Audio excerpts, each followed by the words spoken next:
How does any of this equate to black police officers murdering a black man being an act of white supremacy? Anyone with a bit of sense, a touch of sanity, the most rudimentary education, and the ability to trust the evidence of their senses over the indoctrination screaming through the digital airwaves can reply, as if by healthy reflex, that it doesn't, and do so with the clean conscience of the correct. But for the woke automatons, all of whom have suffered years of leftist lobotomizing provided by public schooling and on college campuses, the propaganda of the legacy media, the purchased politicians pretending to represent them, and their social media echo chambers, no truth is too obvious to be immune to distortion. No act of mental contortion is too twisted to prevent them from turning tragedy into political gain. There's a reason it's called a narrative, because the story being told is a fiction. The manipulation being sold to the public by these would-be architects of genocide is that systemic white supremacy is so deeply ingrained into our system, so entrenched in our justice system, that our society that these black officers ingested the poison, that the bitter pill of racism was fed to them through lives led under the yoke of oppression, was taught to them through their schooling and the media, and the toxic effect was completed by their official training as officers of the law. But who was responsible for their hateful education? Who taught them to hate themselves and those who have a similar skin tone? Considering that for a generation or two, leftists and Democratic voters have infiltrated the ranks of teachers, are the administrators of the bureaucracies, and run the school boards, that lays the blame at the feet of the liberals. And who controls nearly every legacy media outlet, printed or televised? Who owns the internet providers and social media platforms?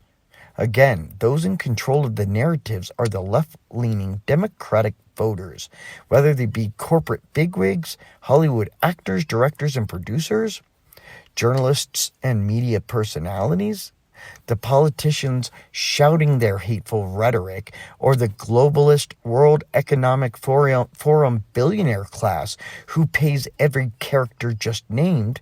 The culprits are again the leftist authoritarians. Who trained these murderous police officers? Who empowered them? Who runs Memphis? This city lies in Tennessee's 9th district, which has a Cook partisan voting index that favors Democrats by 25 points. Its mayor is Jim Strickland, who is himself a Democrat. The police chief is Saralyn J. Davis, a noted leftist. Again, if we follow the tenuous bubblegum logic of the woke moralists who live in the land of make-believe, that places the burden of guilt on the left side of the political divide. Given that Tennessee's 9th district and the Memphis Police Department are primarily black, indeed, the police chief herself is black, that's a lot of self-loathing that white supremacy has, somehow, spread around. Quite the claim that the lunatics are making. Doesn't that sound as if they are ascribing a power, a certain omnipotence to white people that we don't in fact possess? And how exactly are they able to ascribe such godlike attributes to a race of simple human beings? Because they would suggest history matters. In this we are in total agreement. Let's examine the history of the Democratic Party.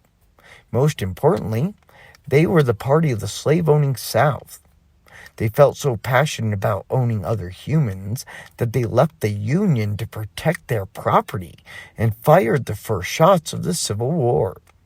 After the slaves were freed, when black politicians began to get elected, they passed Jim Crow laws and instituted segregation. Meanwhile, Democratic voters began to fill the ranks of the KKK, using their numbers to terrorize black folks who dared step out of line, who dare assert their rights, Klan members also used their numbers to sway elections, getting members into power at the municipal, state, and federal levels. The Democratic Party voted against black enfranchisement and resisted every civil rights movement until Lyndon B. Johnson signed the Civil Rights Act of 1964. The same Democratic president who created the welfare state, project housing, and incentivized black single-mother families by terminating benefits if an able-bodied male resided in the home, all to financially enslave those he claimed to be liberating. The same president who was so proud of his duplicity that he famously bragged, quote, "I'll have those N-words voting Democrat for 200 years. History matters all right, and the Democratic Party has a well-documented history steeped in racism. As I found myself saying quite often as of late, if they were racist yesterday, then they are racist today. As a side note, the internet fact checkers dispute everything just said about the Democrats, but the literature, government documents, and photographic evidence is there. They are liars. Leftists themselves who work, if you follow the umbrella companies, for the very people that their fact checks always decide in favor of. Not even propagandists, but the lackeys thereof. What's more racist than telling an entire demographic of dark-skinned peoples that they are oppressed? What they're really saying is that black people cannot achieve what whites can.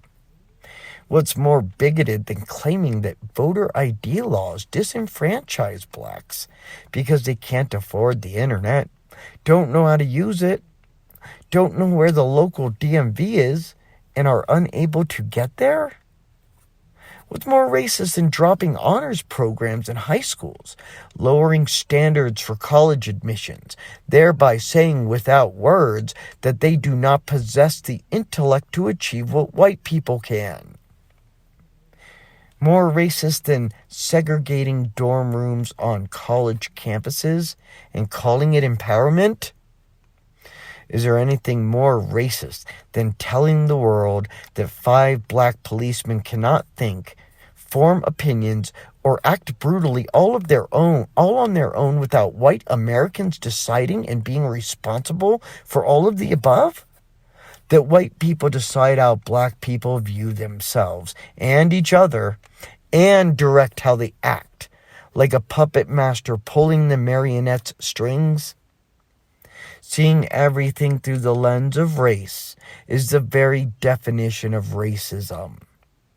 What would Martin Luther King Jr. think about woke ideology, whose dream was of an America in which people were judged not by the color of their skin, but by the content of their character? What would he think of white liberal outrage in the name of Black America, of the woke condemnation of the abilities of African Americans? What might Malcolm X have to say about woke and leftist and democratic intentions? On that we need not wonder. He told us decades ago, quote, "The white liberal differs from the white conservative in only one way. The white liberal is more deceitful. The one who has perfected the art as posing as the Negro's friend and benefactor." Then again, what do I know? I'm just some punk who cares.